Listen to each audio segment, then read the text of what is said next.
So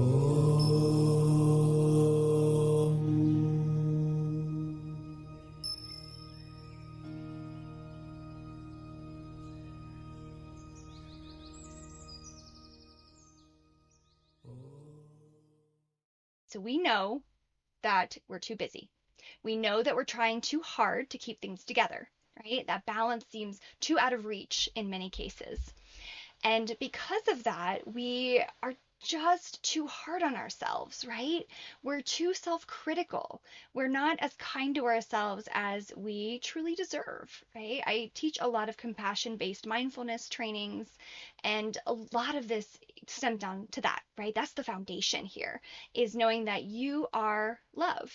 And that when you can express love as compassion, then you are going to feel the most authentic you could possibly feel. So with that, I also want to move into this, experience of imposter syndrome. So you get a sense of what is it exactly? How did I get here? Maybe, right? Is maybe a question that you might have.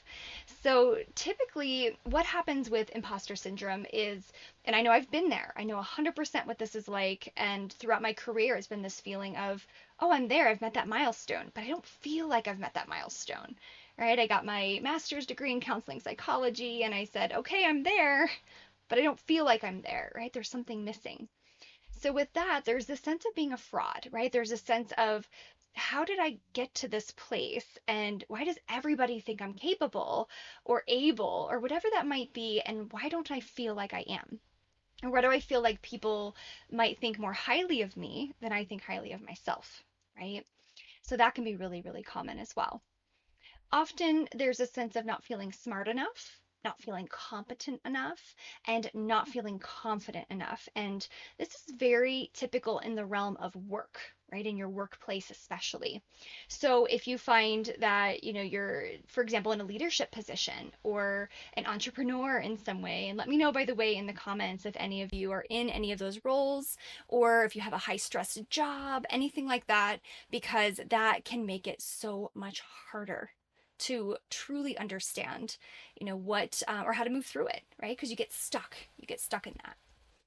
I also want to share an interesting fact with you about this, and that's that 25 to 30% of high achievers typically suffer from imposter syndrome. So if you tend to be someone who's highly creative, or you have all these ideas, or you just tend to take on too much, right, as we've talked about, then typically you are at, of course, you're more likely to have imposter syndrome. And here's something interesting too, that just in general, right, whether you're a high achiever or not, 70% of us are going to experience imposter syndrome at some point in our lives. So whether it's right now or later, right? So that is really interesting to note that it's very common. It's really common. And the name itself isn't great, right? Imposter syndrome. I think in some ways it in itself might feel a little bit embarrassing, right? To say, oh, I have imposter syndrome, right? It can activate the shame inner child, right? That's carrying those kind of wounds. But the truth is, right, it's just a experience in your mind. It's just an experience that you're having in the moment, and it's temporary. And I'm going to go over a little bit more in depth about, where this kind of comes from and my perspective on this, and a really helpful metaphor that will hopefully help you to get the full picture around the cause and then, of course, the solution with this as well. So, something else too, as we move into the cause and the reasons for imposter syndrome, I want to offer something that I do with my clients, and this is just understanding the fragmentation of our psyche. And very simply, all that means is that as we're growing up, we tend to have a lot of trauma, right? We tend to have a lot of adverse life experiences, and life can get really, really, really hard, right? So, because of that, what's happening is we are trying to cope. We have a brilliant mind, we have a brilliant body. We are always 100% trying to come back to balance. So, what happens is our mind starts to split. It creates this fragmentation in our mind and in our body. And because of that, we get stuck, right? We get really stuck, and we don't know how to fix it, because now we are these parts of us. Now we are this fragmentation. right? So it can be very, very challenging to get out of unless we create more of a witnessing perspective. So, with that being said, I want to help you understand more of like a metaphorical way of looking at this in a moment. But first, I just want to share that this wounding, right? If we imagine whether or not you've been through trauma or whatnot, most people have, by the way, it's up in the 90 percentile range of people who have been through some kind of trauma. Then what it comes down to is that we have this wounding, and I call it a core wound. And a core wound is usually connected to a sense of shame. It's connected to a sense of abandonment, maybe if you were abandoned even in small ways over a long period of time. And there can be this embarrassment, this guilt, all of these really, really difficult emotions, and loneliness and depression. And these are core wounds that our inner child tends to carry. And we usually don't know it's our inner child until we are out in the world and we're doing our thing and we're working and we're taking care of things. And then all of a sudden, boom, a trigger, right? There's a trigger of, oh no, what am I doing, right? Especially in imposter syndrome, there's this sense of, why am I doing what I'm doing right now? I don't know, right? Am I fit for this? Am I in the right role? Am I on the right track? Maybe I shouldn't step up in this way. So we tend to question ourselves and self-doubt creeps in and we are no longer in deep connection with our higher self, right? In that way. So it all starts with the core wound. It all starts there. And for you, you might already know what that is. You might know, oh yeah, I've got a shame wound for sure. Or you might know, okay, well, maybe I have an abandonment wound somewhere. But I can tell you that everybody has a core wound. And it is, of course, unique to each person and what that looks like. But overall, it all stems down to this very, very difficult, experience of feeling not good enough, right? Not enough, not loved, not worthy. That's what it all comes down to, right? And that's the hardest part of this entire situation here. So before I move on, I want to, tell you a bit more about this metaphor that will help you understand these parts of you and how they're showing up right now in your mind and body. And sometimes too, you might also have like a confident part of you showing up, and this part of you might say, "Well, I can do it or I can make it happen." But then as soon as you get triggered, right, by a situation, in that moment, that's when you start to recognize, right, that something's off. I don't really feel like I can do it. Or now I'm starting to feel tearful, or now I'm starting to feel frustrated, or, now I'm starting to feel like giving up, for example. And that would be an inner child wound showing up in that moment. So that's one way of thinking of it as we go forward. But I want to share this perspective. And this is something that I've developed over working with many, many clients. I've discovered so many different aspects of our personality, and it's so fascinating. So I want to share this with you. So I refer to this as our subpersonalities, and these are those fragmentations, right? Or those split off parts of us that I mentioned earlier. There are two types of these subpersonalities. So we're going to split them in two here. So one is the guarding subpersonalities, and that's guarding as if you just imagine there's kind of this castle of your heart, so to speak. And you have these guards, right, standing outside the castle, guarding it, making sure nobody gets inside that could hurt you, right, or make things more difficult for you, or whatever that may be, right? It's different for everyone. And then you have guards on the inside, and then in the very center, right, is the inner child. And that's, the inner child's tucked away and she's not always available. And this part of you is just in desperation of love and approval and connection.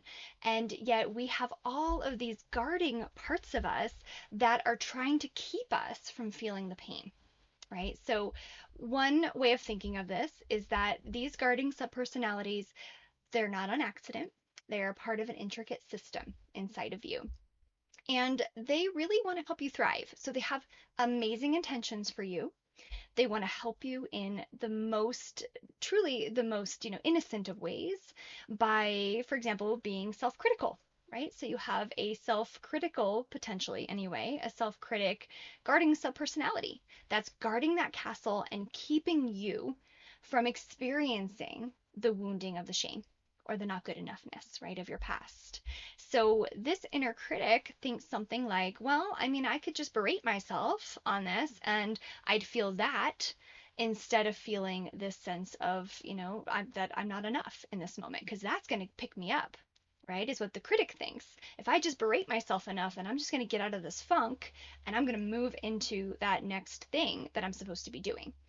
So it's a motivator, right? And the critic thinks it's a motivator, and it is to some degree, but it's also harmful, right? To have the critic as a part of us that we are constantly believing in, because it is downgrading on our self confidence, our self esteem, and of course, it's hurting that inner child inside as well. So, another thing is that we're thinking of these guarding subpersonalities as very protective, right? So they are, just making sure no outsiders get in. That's really their goal here. So I'm going to give you an example of some other guarding subpersonalities that you may have in your system, and then we'll check in about that soon. So you might have well, we already know inner critic, right? You could have a perfectionist as well. You could have an achiever, that's the part of you that's like, we got to get everything done right now. We don't have another minute to do it. It all has to be done right now in this moment, or, it's going to create a lot of anxiety, right, within you. And so these are some major ones, I would say. And then for others, right, there can be, some pretty powerful control parts. Now, these are parts that are controlling your everyday behavior, right? And making sure that you get things done and you make things happen. You could have a planner, for example, that works a little differently from your achiever. Maybe this planner is just trying to keep you on track with your goals and is constantly reminding you to stay on point, right? And as soon as you have any spontaneity or any fun or anything outside of what's scheduled or what needs to happen, or those worries start to pop in, right? And all of a sudden, these control parts can launch into this frenzy of, oh no, we got to fix this. Right? We have to fix this. We got to make it better. Let's do whatever we have to make it better. Maybe that's distraction. Maybe that's TV, for example, right? So it just depends on your inner system. Everybody is different. But these are some examples of what your guarding subpersonalities might show up as and how it might feel in your system. So you typically know you have a guarding subpersonality. Here's an easy way to tell. If you're not feeling connected as the love that you are. All right, so if you're feeling like I'm not feeling myself, I'm angry at a colleague, or I'm just not connecting, in a meditative way or in a kind, compassionate way with myself, then in that moment, that is a guarding subpersonality, right, that's shown up. So that's important to know. You don't have to know exactly which one it is just yet. I just encourage you to start labeling it. What I tell my clients is if you could just change your languaging a little bit and move away from I feel this way to a part of me feels this way, it can be just so transformational because you are starting to create space between the part of you that's feeling that way and true you, right? Which is your higher self, which is your true core self, which is love, quite honestly, and joy and peace. And that's your true nature. So, with that being said, that is your guarding subpersonality. So, they are guarding the castle of your heart. Now, again, I just really want to bring home the point that they are incredibly, well intentioned. They don't want to hurt you in any way. They're actually trying to bring things into balance. But because of this fragmentation, all of your parts have different desires. They all have different ideas and viewpoints. And so I'm sure you can imagine, I'm sure you feel sometimes torn one way or torn another way. And you might wonder, well, I want to do this, but another part of me wants to do this. So how do I make a decision? Right? That can be really common. And the answer to that one is definitely, tapping into your intuition. And what we're going to do here in a short while will help you with that and also help you to create some space inside so that these critical and imposter syndrome parts of you are going to give you some space so you can breathe, right? And you can feel truly connected to your higher self. So before we go into that though, I also want to note that those who have experienced trauma will often have more guarding parts of them naturally, right? Because we have a very protective inner system. So what we're looking at here, right, is not to get rid of our guarding parts. We don't want to get rid of them. We want to help them heal their own wounds. So just think of it this way. Your subpersonalities are individual people within you. I know that might sound a little crazy to say it that way, but we are so complex. We are so multidimensional. And these subpersonalities, they really do have their own likes and dislikes. They have their own needs and wants, and they have their own desires. And if we get to know these different parts of us in this way, we create integration in our brain and in our body. So that's what is really cool about this work. Now, something else too is that we're trying to cultivate a sense of openness towards them. So the more open you can be and the less resistant you can be to their behaviors, the more likely you are to step into your seat of self, right? To get more in tune with who you really are in the moment. So with that being said too, I know, we talked a lot about the guarding subpersonalities, but there's also that second, parts or subpersonality category, I'll say, and that is your guiding subpersonality or subpersonalities rather. So your guiding subpersonalities are just these, of course, they're all well intentioned, but these ones are more connected to your higher self. So these guiding parts are guiding you back home to yourself. So I'm going to give you an example of what this might look like. Let's say you are sitting on the couch watching TV, right? And your favorite show comes on. And let's say you watch one show and then all of a sudden you get that urge, right? Maybe it's on Netflix or whatnot, so you can just binge watch the whole thing.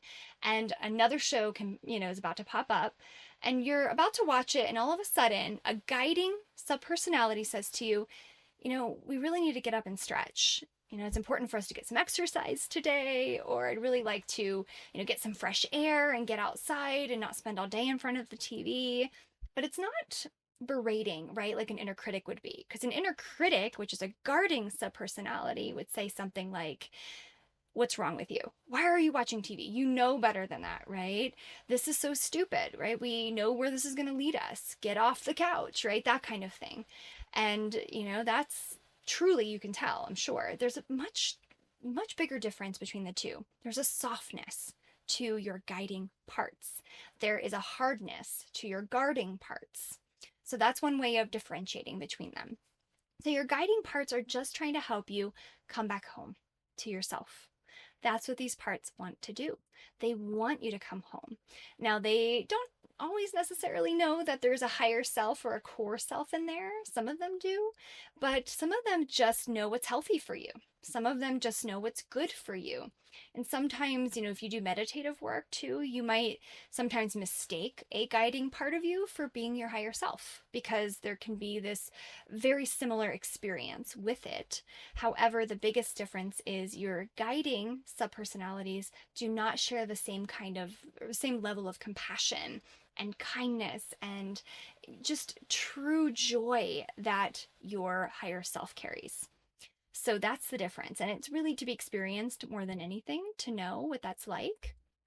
But the whole goal here, right? I'm going to come back, full circle here to imposter syndrome, is that to heal at the deepest level and to stop being so hard on ourselves and to see our true light within, it's important to rebuild this relationship with these parts. And not from a part of you that's angry or a part of you that is critical, but from you, right? From your core self, to build that relationship so that you as your core self can now connect, right? With all of these different parts. So that's what it looks like. And it is completely, I would say it's completely transformational if you're able to practice this daily. Just, for example, noticing and noting to yourself, a part of me feels this way, or a part of me feels that way. That can be so helpful. Just start there if that is all that feels doable right now. And then I'm going to help you with a very specific, this is something called a pathway back to love process, which I developed with working with my clients and noticing that we get really stuck in these fragmentations, right? We get really stuck in these subpersonalities. So we're going to work towards that today, if you're in a safe place to do that, of course, because I will have you close your eyes. So I come from a IFS perspective, which is, for those of you who don't know, it's internal family systems, but also there's a flavor of psychosynthesis, which is a lot, I would say a lot less known than IFS. And psychosynthesis is a psychospiritual model, which helps us to understand that we have a will and we have this desire to move forward and to heal these parts, and essentially it's all the same really, but I would say that with psychosynthesis is a lot more visual. There's a lot more of a kind of a meditative component to it. So I kind of bridge the two together, we'll say, and create an integration. So let me take you all through a meditation if you're ready. So go ahead and get comfortable if you're in a place to do so. And I typically just invite you, of course, only if it feels safe. If having your hand on your heart does not feel good, then absolutely you can leave that out. But if it does feel good, typically this can be nurturing to place one hand over your heart as we go into this pathway back to love process. So as we get started, I just invite you to close your eyes and maybe just take a few deep breaths in and a few deep breaths out. Go ahead and just let your body settle. So notice how your body's responding in this present moment.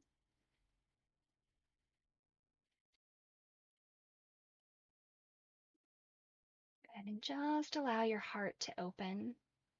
Allow yourself to be fully with whatever is arising. There might be a lot of thoughts running through your mind or a lot of emotions running through your body. I'm just going to walk you through this very simple process to help you reconnect with your higher self and create some space from these different subpersonalities. So as you breathe in, imagine beautiful white light coming in and just exhaling out through your mouth or your nose, allowing your body to settle. And just inviting more light on the inhale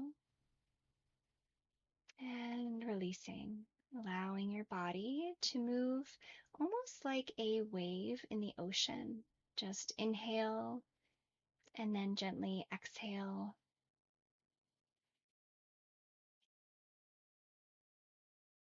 And just notice how that feels to be with your experience.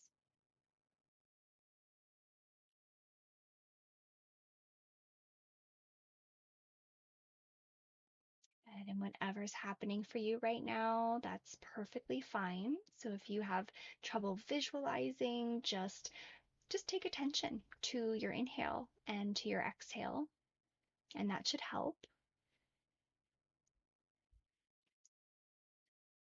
Now, I'm going to ask you to scan your body a little bit for a moment because typically this pathway back to love process is done when you're in the midst of an emotional trigger.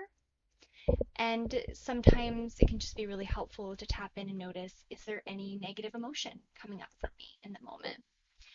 And so, with that being said, just notice, just start to scan, pay attention to your body, and see, is there any emotion in me that feels difficult, that feels challenging right now?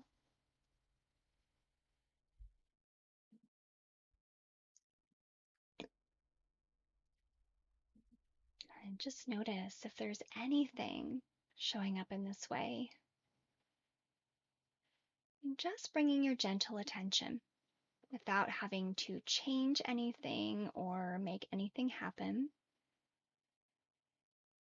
Just going to invite you now to say these words to yourself, either in your mind or out loud. And just saying, this is only a wave in the ocean of who I am. This is only a wave in the ocean of who I am.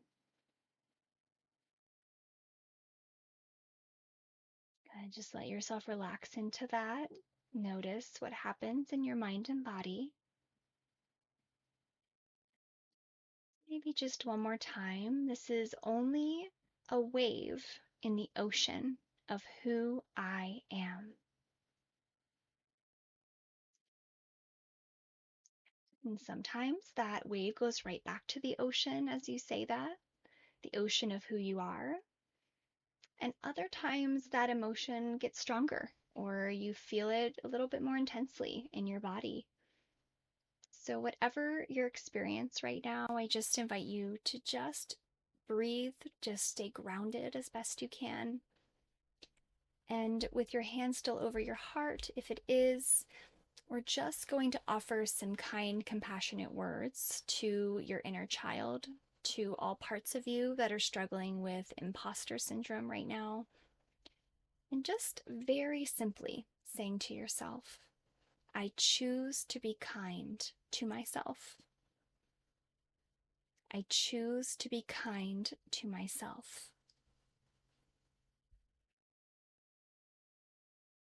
Go ahead and just notice nothing that needs to happen, no expectation.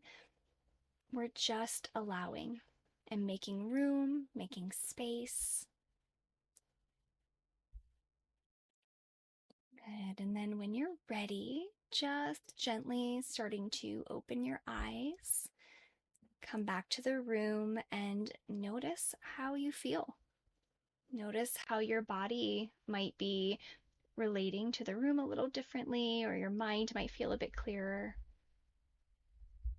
And I'd love to hear from you. So please do share what you're feeling, what's coming up for you in the moment. And of course, any questions that I might be able to answer as well. And as you're sharing in the comments, I just want to give you, so just kind of a, step by step of what we just did so that you can come back to it with greater ease later. This is one of those spiritual solutions that you can use whenever you're emotionally triggered or whenever you're just in the thick of this imposter syndrome. So, very simply, it's step one is just to bring mindfulness to your experience. So, maybe it's placing your hand on your heart, breathing in light, and exhaling. Step two of this is to say to yourself, this is only a wave in the ocean of who I am. And then number three step is very simple, and that's just to say to yourself with this intention of kindness, to say, I choose to be kind to myself. That can be a huge, or that can create rather, a huge shift within your body, a huge shift within your mind, or it might be a little small at first, and that's okay. But as time goes on, as you start to build this relationship with your inner world and this castle of your heart and understanding more of what's happening in there, you're going to get to know the deeper you, right? And understand what that means and what that feels like inside. So that's one tool or resource. And I want to give you another as well. So, this is one other way of getting to know these different subpersonalities, and specifically the one that's maybe causing the most stress for you around the imposter syndrome. So, just simply, very simply, practicing mindful breathing. And this is just sensing, noticing what is happening on my inhale, the top of my inhale, what's happening as I exhale and the end of my exhale, and then starting over again and just becoming very mindfully aware of that process. And as you're doing that, you can then ask that part of you, even if you've never met it before, but you might say something like, I'm inviting my imposter syndrome part or my inner critic, however you define it within yourself, I'm inviting that part of me to come forth. I'm inviting it into my heart, or I'm inviting it into my mind, and just allow it to show itself visually. Often it does, but for some of you, it might show up as a felt sense, as an emotion within your body, first and foremost. And then once you get in touch with it, it might be, again, very subtle. You might not really 100% feel that part just yet. but just offer compassion, similarly to what we just did in the Pathway Back to Love process. You might just say, I choose to be kind, or I'm here for you, is a beautiful way of reconnecting with this part of you. And then after you have let this part know that you're safe, then it can be really wonderful to just let this part express its needs through you. So, what that might look like is something like asking, is there something I can do as my higher self to help you feel more connected or to help you feel more grounded? And often you'll start to hear those thoughts. They'll just come in, or you'll start to have a feeling sense of something shifting in your mind and in your body. So the more you patiently listen, which this is a skill, right, of listening to ourselves and discerning between a thought that's not who we are and, this connection with our higher self. So the more that you're patiently listening, the more feedback you're going to receive about what your part needs to feel better. And the next aspect of this is really important, especially in the psychosynthesis model that I work in. It's about helping this part meet its needs. So, taking the time, for example, if this part said, look, I really need more rest, I'm not getting enough, right? I need to get another extra hour of sleep a night, or I really want to try this mindfulness practice in the morning because I need to have my day, right, not feel like I'm being run, by a motor the whole day long. And so just pay attention. You're going to notice some very specific information coming up as you listen and as you stay alert to these parts and notice what they want. And so that would be another way of getting in touch with your inner world, with this castle of your heart. And I just also want to share, so for those of you who don't know, I'm on Insight Timer with meditations. So I have several of them. You can just look me up under Amy Dean. And for those of you who really love the esoteric as well, I teach on the Akashic Records in addition to this, and specifically go into how to heal our inner child through our Akashic Records. So that's coming up soon if you're interested. And also, you can find me. So just when you look up my name on Insight Timer, Amy Dean, you can go to my bio to learn more about me. And also, you can see my meditations there as well. Wishing you a beautiful day wherever you are, or a wonderful evening, and I will see you all in just a few weeks. Take good care, everyone, and I will see you then. Bye.